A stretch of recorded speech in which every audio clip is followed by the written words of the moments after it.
5.2 Part 2 Altitudes. An altitude is a perpendicular segment in which one endpoint is a vertex and the other endpoint is on the side opposite that vertex. A triangle has three sides, therefore it has three altitudes. An altitude of a triangle may not always lie inside the triangle, which might seem a little strange, but you'll see in just a moment what I mean. So when we have an acute triangle, the altitude is going to be on the inside of that triangle. So our altitude would be straight down, forming that 90 degrees. In our right triangle, our altitude is actually the side of the triangle. And in an obtuse triangle, our altitude is actually outside the triangle when we draw a line to make a 90-degree angle with that base. So this part is my altitude. Okay. So let's take a look at these examples. We want to determine whether each segment is an altitude of the triangle. So we're asking, is AD an altitude? And the reason here the answer is going to be no is because it is not perpendicular. Remember, our altitude has to be a perpendicular segment from a vertex to the other side, basically like the height of a triangle. If I take a look at B, we want to know, is GJ an altitude? Well, it starts at a vertex, that's good. It goes to the opposite side, that's good. We have 90 degrees, that's good. So the answer here is yes. And if I were to turn this triangle, kind of if you were to just take your screen and turn it so that FH was on the bottom of the screen, you'd see it looks more like the height of that triangle. All right, KM in part C.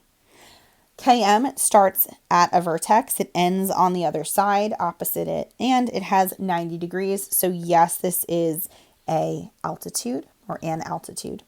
And then RP is this right here. We're looking at this triangle over here, RST. It is that 90 degrees. So yes, this is also going to be an altitude. Then we have a perpendicular bisector. So a perpendicular bisector, which we had already talked about in 5.1, is a segment or a line that contains the midpoint of that side and is perpendicular to it. So it doesn't have to start at a vertex, but it does have to cut the other side of the triangle in half. So we're going to kind of compare the two. So how are perpendicular bisectors and altitudes the same, or how are they different? So both of them are creating that 90 degrees, that right angle on one of the sides of the triangle. The altitude, though, has to go to a vertex, whereas the perpendicular bisector has to do bisecting. It has to cut in half. So that's our major difference. Both need 90 degrees, but altitudes need to start at a vertex. Perpendicular bisectors need to actually cut the side in half. So we're looking at line DE here, and we want to know, is it perpendicular bisector? Is it an altitude? What's going on here? So is this a perpendicular bisector, or is it something else? So first of all, is it perpendicular? Both of these, again, remember, need right angles. Yes, I see 90 degrees. So at least we have the perpendicular part going on. So the question is it starting at a vertex? It is not starting at a vertex, so it's not going to be an altitude. But we do see that we have these two markings, meaning that this bisects. So it is a perpendicular bisector. All right, let's take a look at B. So we're looking at segment MN.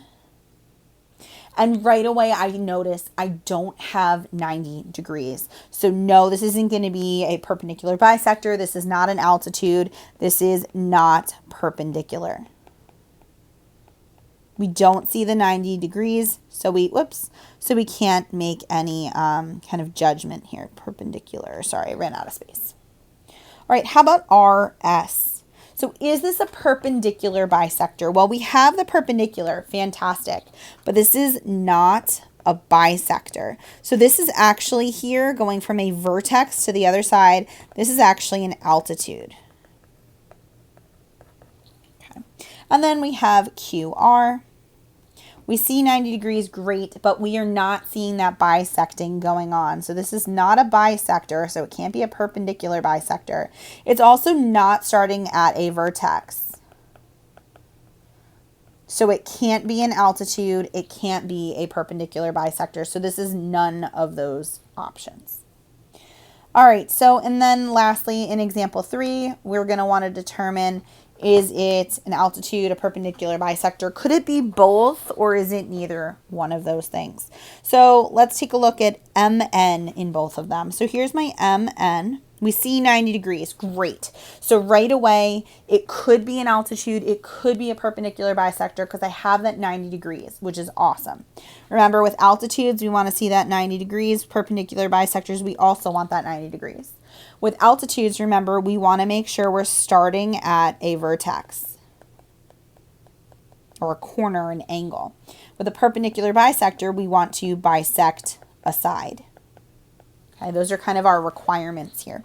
So MN, I do see that it is starting at a vertex. It goes to the opposite side, 90 degrees. This is absolutely going to be an altitude. Is it also a perpendicular bisector? Because I have that 90, but I see this is not being bisected. So this is not going to be a perpendicular bisector. It's only an altitude. And that's because this is not bisecting. All right, and then in the next one, MN, here we go. We have 90, which is awesome. We have that for both of them. I see it starts at a vertex, so this is absolutely going to be an altitude. Is it also a perpendicular bisector? I see the bisecting going on, so this is also a perpendicular bisector. So this happens to be both.